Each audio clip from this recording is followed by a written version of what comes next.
Welcome to The Explainer. Today, we're diving into a massive story. How exactly Great Britain was built. We're talking politically, industrially, and globally. So let's just jump right in. It all really boils down to this one huge question.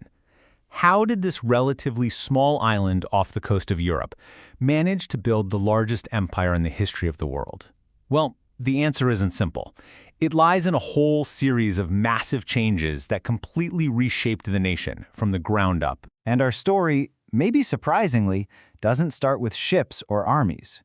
It starts with an idea, a brand new blueprint for how to run a country. This political foundation was, without a doubt, the first crucial building block for everything that came after. At the heart of this new blueprint was something called a constitutional monarchy. Now, this was established by the Bill of Rights way back in 1689, and it was a total game changer. It basically said the king or queen can't just do whatever they want anymore. It ended the era of absolute royal power and shifted the ultimate authority to an elected parliament. So, what did this power shift really mean in practice? Well, it meant Parliament now held the purse strings. They controlled taxes and, crucially, the funding for the Army and Navy. They also oversaw the justice system and, get this, they even had a say in who could be the next king or queen. This was the real foundation of the modern British state. And this new system accidentally created a brand new, powerful role. See, when the German-born King George I took the throne, he leaned really heavily on his ministers to help him govern. This eventually led to one person becoming the chief minister, and the very first person to hold this new title of prime minister was Sir Robert Walpole. Okay, so with this new political system taking shape, the next big step was to actually define the state itself. The next building block, then, was the physical and political unification of the island of Great Britain. So in 1707, you have the Act of Union, which officially joined England, Wales, and Scotland into one state, the Kingdom of Great Britain. But, and this is important, this wasn't a total takeover. It was more of a compromise. So while they now had one kingdom and one parliament, Scotland got to keep its own separate legal system, its own education system, and its own national church. But this new union definitely had its challengers. In 1745, Bonnie Prince Charlie led a major rebellion trying to put the old Stuart monarchy back on the throne. His forces were completely crushed at the Battle of Culloden. And the aftermath was brutal. The old Highland clan system was systematically dismantled, which led to the tragedy we now call the Highland Clearance. So, with a stable political structure finally locked in, Britain was about to be rocked by two more revolutions. One of the mind and one of machines. This was the engine that would soon power a truly global empire. It's almost impossible to overstate just how dramatic this change was. In just a couple of generations, Britain went from a society based entirely on farming and quiet village life to one dominated by massive factories and sprawling cities. For millions of people, their entire way of life was turned upside down forever. And behind all these huge changes were some truly brilliant people. You had thinkers like Adam Smith, who basically invented modern economics. You had innovators like James Watt with his steam engine and Richard Arkwright with his factories. And then you had engineering geniuses like Brunel, who built the railways and bridges that connected everything together. All right, so now Britain has industrial might and a stable political system. So, naturally, it started to look outwards. This next chapter is all about massive global expansion, but it's a complicated story. It came with incredible wealth, but also intense conflict and some deep, deep moral contradictions. 400 million. Just think about that number for a second. It's almost too big to grasp.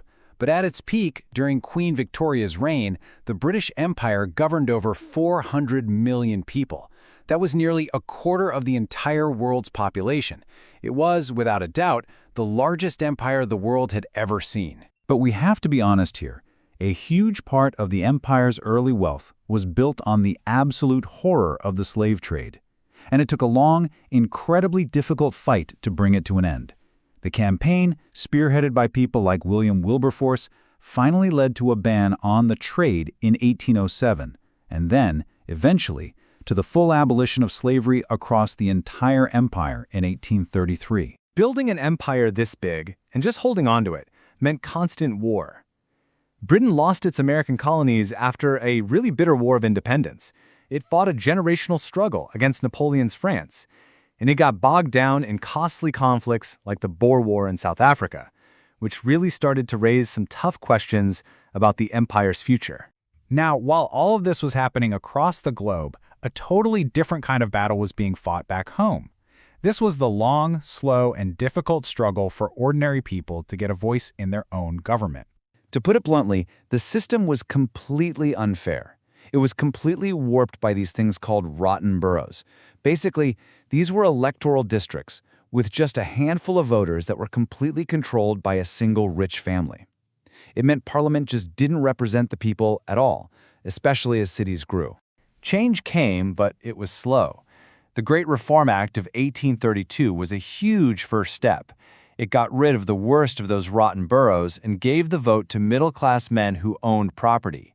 A second act in 1867 went even further, giving the vote to many working-class men in the cities for the very first time. But women were still left out entirely. The fight for women to get the vote was led by incredibly determined campaigners like Emmeline Pankhurst. Her group, the WSPU, had a powerful motto: deeds, not words. They used civil disobedience, they used direct action, they did what they had to do to make their voices heard in a political system that was just refusing to listen. Their victory came in stages, but it was undeniable. First, married women won the right to own their own property. Then, in 1918, women over 30 finally got the vote. But it actually took another 10 years, until 1928, for all women to finally get the exact same voting rights as men. You know, to really understand this era, you have to try and understand the mindset. This very famous line from the writer Rudyard Kipling, it really captures the attitude that was often used to justify the empire. This idea that it was a duty, a burden, to go out and govern other nations. So there you have it. From a new political blueprint, to an industrial revolution, to a global empire, Britain was completely remade. At its height, it seemed totally unshakable. But that leaves us with one last question to think about. What happens when the very foundation you've spent centuries building begins to show cracks?